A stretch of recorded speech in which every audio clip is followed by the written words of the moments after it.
Bold Bytes, your bite-sized guide to payments. Okay, good afternoon, everyone. Thank you for making time and joining us today. We are going to run through an overview of our hero pricing program that's been developed by a lot of different team members, but namely our marketing team has put together some much needed and fantastic material for everyone. This really walks everyone through kind of start to finish all the different aspects that come along with hero pricing.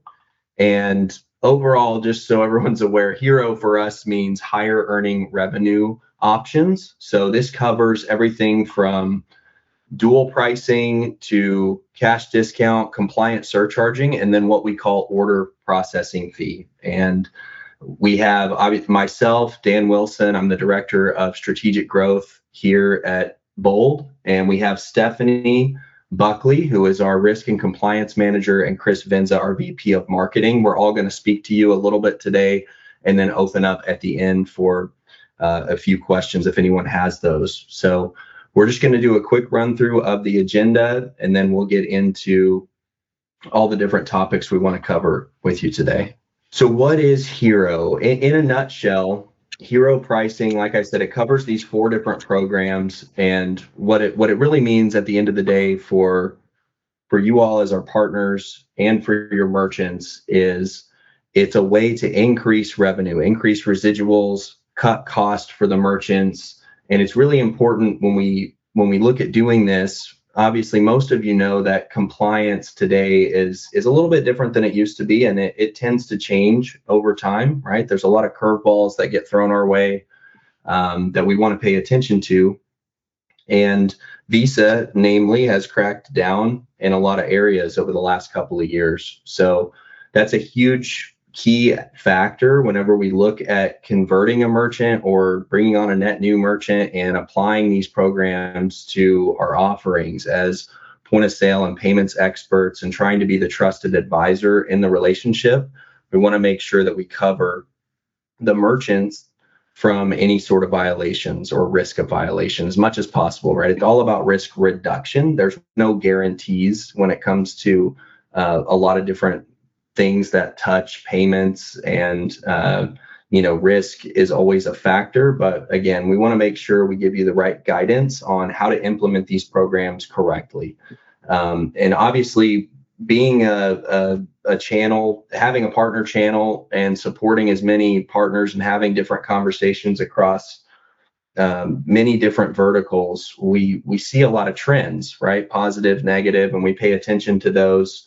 And we want to share some insights with you about what trends we're seeing, what we're seeing adoption of, and what we're seeing resistance on throughout the different segments of the market when it comes to implementing these programs. And of course, we want to cover the marketing side, how you position these programs in line with your products and services matters, and not just from a compliance standpoint on how we educate merchants and educate each other and make sure that everybody's on the same page about what you can and should not do.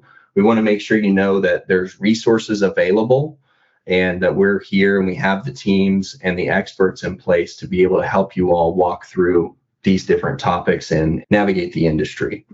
So hero pricing, higher earning revenue options, right? This is what we've come up with as a framework to help you have more effective conversations with your merchants. One thing you have to remember when it comes to hero pricing, any of these programs, right? They're not all necessarily going to be the best fit for your market.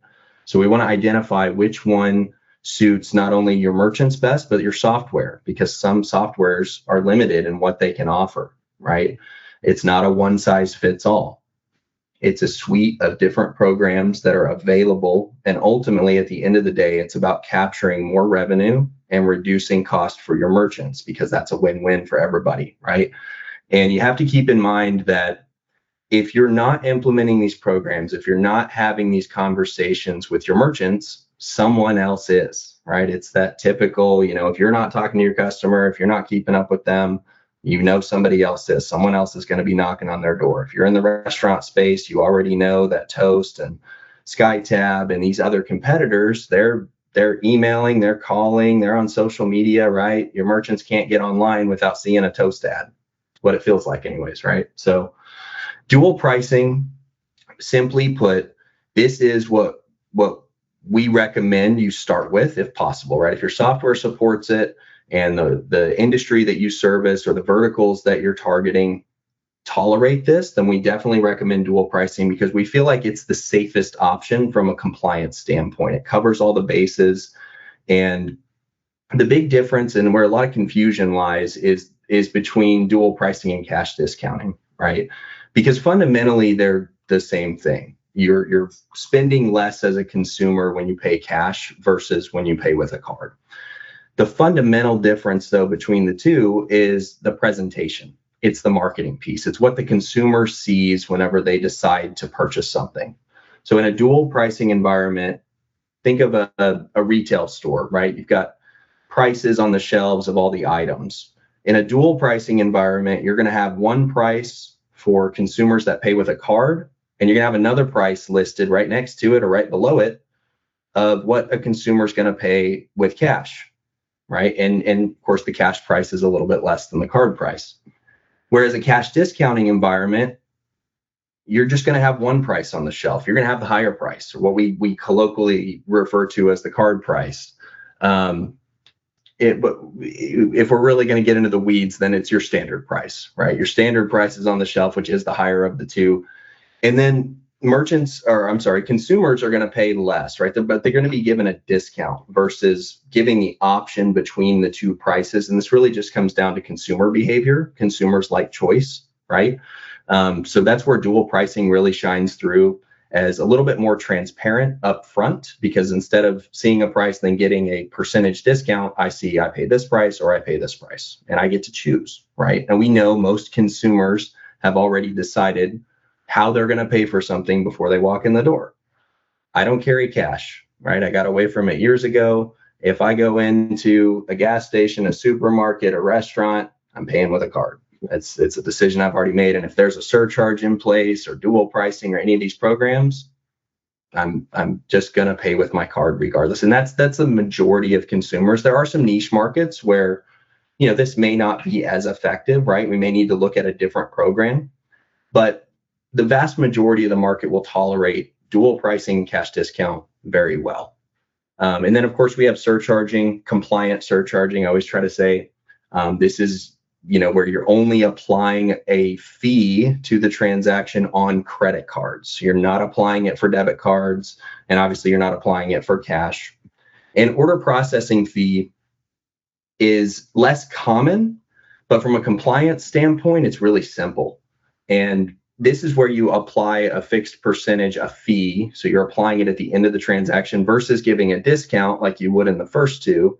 You are applying a fee at the point of sale to every transaction. So that's cash, card, debit, credit card. It doesn't matter.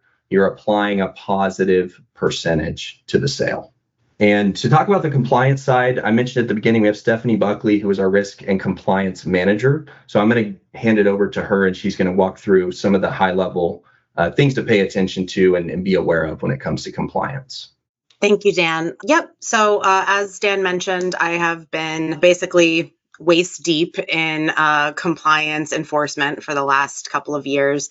And most of you have had a conversation with me about this one way or another. And the reason that we decided to implement and provide this hero program is that the common thread that we've seen among all of our partners is really just a misinterpretation of the different programs and what is or what is not compliant. So we decided to make the process as simple as possible and be able to be here for you and provide as many resources as we can to help you navigate through that. So, when you're going out and you're trying to sell a new program or you're trying to request a merchant to buy into something, it's really beneficial if you know what you're selling and you have that confidence in what you're offering, and making sure that you and the merchant are set up for success with all the essential knowledge and information to make sure that you are safe from any type of compliance enforcement because you're doing everything correctly. So knowing the rules before you sell is a main point of what we're trying to help you with Hero. Disclosure is non-negotiable. So we are keeping up with what is necessary for this evolving enforcement that we're seeing. And we are going to continue to be your resource because we're going to continue being on the front lines of that enforcement and getting all of the new pieces that we want to make sure that you have so that you can continue evolving your strategies to make sure that everyone's in line with what needs to be essential for compliance. And that's mostly because fines are real and Visa is coming. They are coming and they are paying attention to what people are doing. So we want to protect your merchants from the enforcement that we're seeing while still allowing them to offset their processing fees. So we don't want you to have to do this alone. And our teams are here for every step of the way, and we're here to support you in that. And Hero is a great way for you to get that information and understand how to even have the conversations with merchants when they're not totally buying in right away. And you can have the understanding of how to help them guide to a feeling of comfortability with any program that they decide on implementing.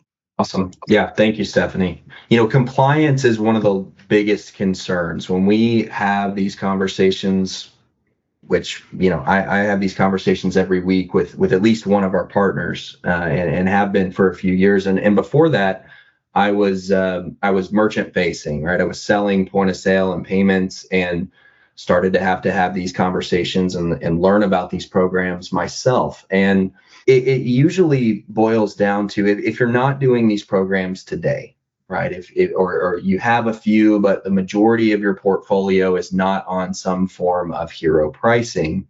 There can be many different reasons for this, but usually what we've noticed is that it's a lack of comfort with the subject itself, right? It's concerns about compliance. It's concerns about, can my software do it the right way?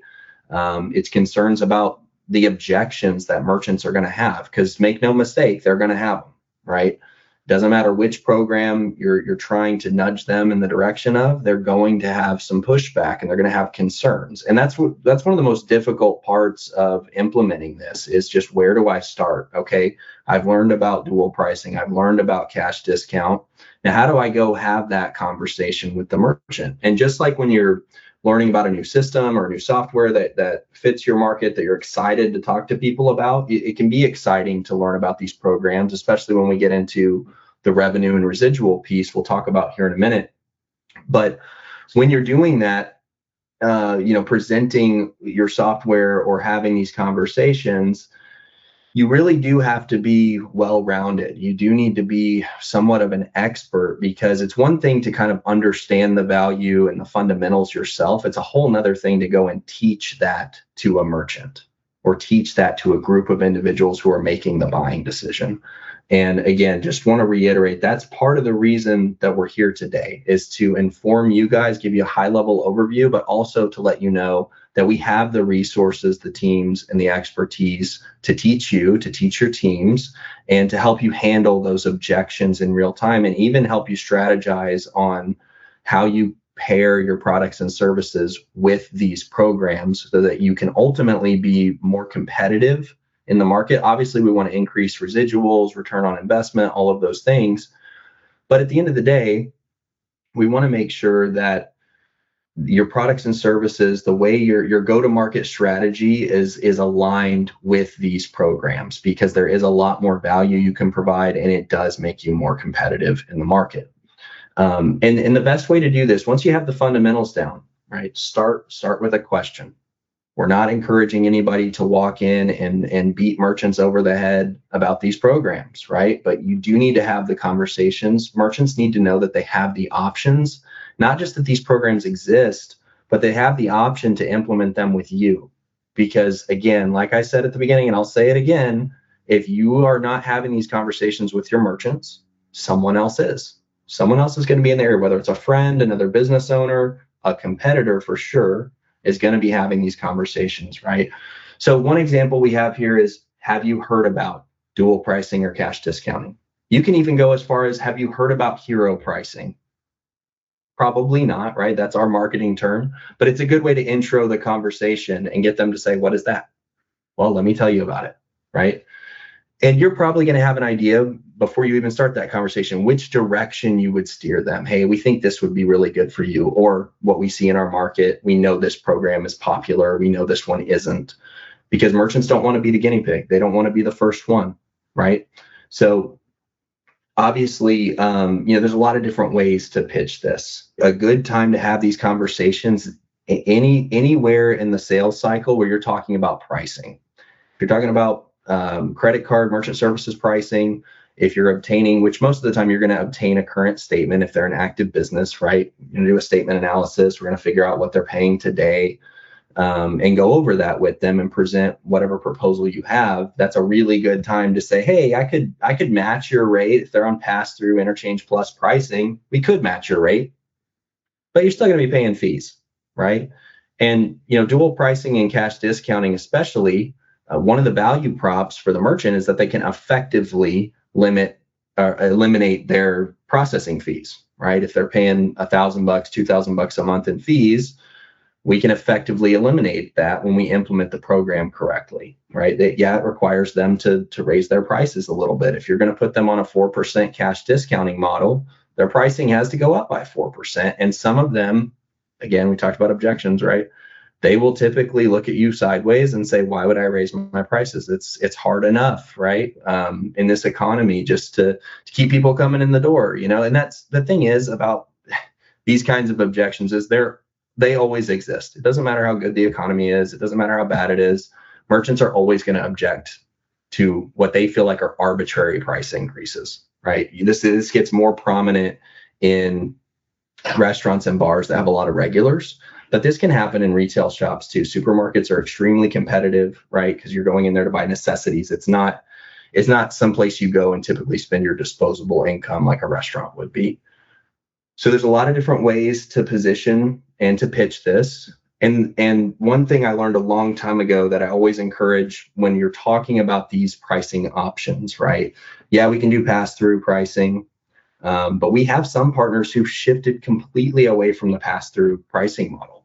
And part of their criteria for determining if they're going to work with this merchant or not is going to be that merchant's willingness to adopt one of these pricing models. And that really fundamentally boils down to not only the value that it brings the merchant, but the value that it brings our partner. They recognize that and they understand the amount of time, effort, energy, and resources that they're going to put into this relationship, because it's a lot more than just installing a system for most of our partners, right? We want to build that relationship, be that trusted advisor, and being an expert, being knowledgeable on these programs is part of that. Whether you're initiating the conversation or a competitor did, you need to be able to address those concerns. And again, make sure they know that you have the solution to these problems. Obviously, transparency is super important, right? No smoke and mirrors here. None of these programs are meant to pull the wool over anybody's eyes. In fact, it's quite the opposite. The goal is to get away from the gray area, put these things in black and white, talk about compliance, be upfront about it. Hey, Visa is out there. They have secret shoppers. We all know this. What's worse is that any consumer can go online and report a violation, right? So if I don't like the fee on my receipt and I go Googling, I'm going to find very quickly that I'm on Visa's website and there's a way for me to submit this complaint that I have, whether it's legitimate or not. An average consumer can go do that. We talk a lot about the secret shoppers and they're out there, but anybody can submit these. We even see this in competitive environments, right? So you have a local credit card rep that's in the area that catches a merchant doing something they're not supposed to, they can submit it. And then they can be the white knight to come in behind it. Now, obviously, I'm not recommending that. It's not something I would do, just from an ethical perspective, because that merchant's going to get hit with a fine, right? It's $1,000 first offense. Don't want that to happen. But that's another reason it's important to pay attention and know this stuff, because if your merchants are on some form of advantage pricing or hero pricing, you want to be able to go back to them and educate them if they're not doing it the right way, right? So they avoid that fine. But I want to shift gears a little bit. Let's talk about residuals. Right. This is the fun part. When you do convert a merchant or gain a new merchant and you put them on one of these programs, especially versus traditional pricing, that's the little breakdown that we have up right now. So on the left side of the screen, we have sort of a lower volume merchant, right? Doing about 70 grand a month, a little over 800 transactions. And you can see there that compared to the right side, the main difference obviously is the partner revenue or the residual, right? Which is at the bottom of those graphs. And you can see that this scales with the volume, right? The higher volume the merchant is, the more lucrative this is going to be for your business, the more valuable this deal is to your business. And merchant revenue, whether it's low volume or high volume, these programs pretty much are going to work across the board. There's very little exception to that, especially if we're talking about dual pricing and cash discounting. They can pretty much apply anywhere. But you'll see on both of them, the cost of service is the same regardless, right? So my cost doesn't go up just because I decide to put them on hero pricing, right? My cost of service is going to remain the same, where the big difference is my residual. Okay. Because again, we're increasing the price on the merchant, right? Going from pass-through pricing, maybe 10 cents and 20 basis points or whatever that looks like. We're increasing that all the way up to as much as 4% in tandem with the merchant increasing their pricing, their shelf pricing or menu pricing, right? To offset that fee. And the difference between wherever that percentage is at, if it's at 3.5% or 4%, after interchange and all my Schedule A costs, that's what I keep after my rev share, right? So 3 to 5x is pretty standard, but we've seen as much as 12 to 15. It depends on the type of business. It depends on transaction counts. It depends on the card mix. All of those other factors that we look at on Interchange Plus models, they still matter. But on average, you can expect to 3 to 5x your residual. And we've seen this across the board consistently. The numbers don't lie. That's the nice thing about when we do a statement analysis or when we do a rate review or we do comparative analysis on, okay, they're on this pricing today. What if we move them to this? Or what if we raised or lowered the fee on that? The numbers don't lie, right? Residuals are going to go up. And one of the common questions, for those of you, if any of you were at RTSS last year, you heard us discuss this probably more than once when we were presenting some of these options to partners. But we talked about, where do I start, right? Well, first of all, you have to learn what these programs are. You have to have some expertise on compliance and all those different factors and how does the software implement it. But you also have to be aware of the fact that your merchants, they don't know as much as you, right? So you don't have to be perfect. You can have the conversation. You got to start somewhere with them, but you can have the conversation and just open that door. You're very unlikely to convert a merchant from, let's say, traditional pricing over to one of these models in one conversation. You have to plant the seed. You just have to open the door a little bit, plant the seed, circle back around with them, water it, and eventually they'll start paying attention. They'll see it when they go out to eat or when they go to the store. They'll see it other places. They'll talk to their friends. You'll follow up with them. And over time, they will start to really understand the value. They'll start paying more attention to the amount of fees they're paying out in pass-through model, right? And again, over time, they will eventually, if they're not already in a place to switch over, they will eventually get there. But it's a little breakdown. Like I said, it's not exact, right? It's not always 3 to 5x. It oftentimes is more, but the residual piece is huge. And when we talk about where do I start with your existing portfolio first and foremost. If you're not on at least 50% of your portfolio doing one of these programs, it's kind of a benchmark that we look at across all of our partners is who's above and below 50% on this. That's a really good place to start, right? We had a partner a few years ago that came to us and was really interested in these models, wanted to grow their business. And over the course of a year and a half, 2 years, we were able to take what was roughly $80,000 in residual and convert that into over $200K a month just on existing portfolio. That's not even including their net new business, right? Just over 18 months, not even 2 years. And it's because they doubled down and they learned these programs and they learned how to implement them. And again, they started making this part of their standard pitch versus just talking about it if the merchant wants to, which is another common thing that I see among our partners. And that all comes down to a lack of confidence, right? And so again, we want to empower you to make sure you know that we have the resources to support this. We're willing to have these conversations, to walk through the objections with you. And of course, on the back end of it, run the analysis, make sure that things are falling in line with what you told the merchant they would be and what we told you they would be if we did some kind of analysis together. Okay, so with that said, I'm going to turn it over to Chris Venza, who leads our marketing team here at Bold. And Chris, please take it away. Thank you, Dan. As Dan and Stephanie mentioned, it can feel the requirements of customer choice pricing just kind of evolves weekly or monthly, right? And so what we wanted to do was we asked ourselves, how do we become that single resource for our partners, just to make sure that everyone is aligned with the latest compliance regulations, messaging. So, and that thought process was really the catalyst behind the Hero program.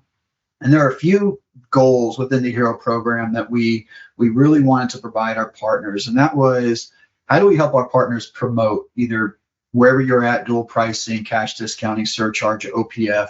How do we help them promote, right?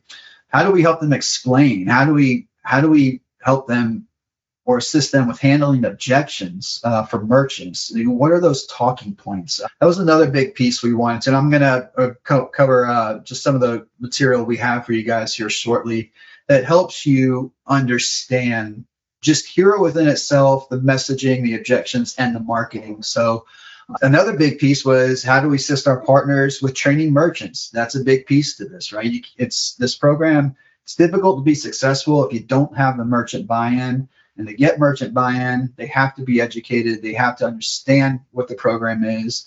And so we built quite a few materials for you guys to distribute that really helps the merchant realize the benefits of these programs.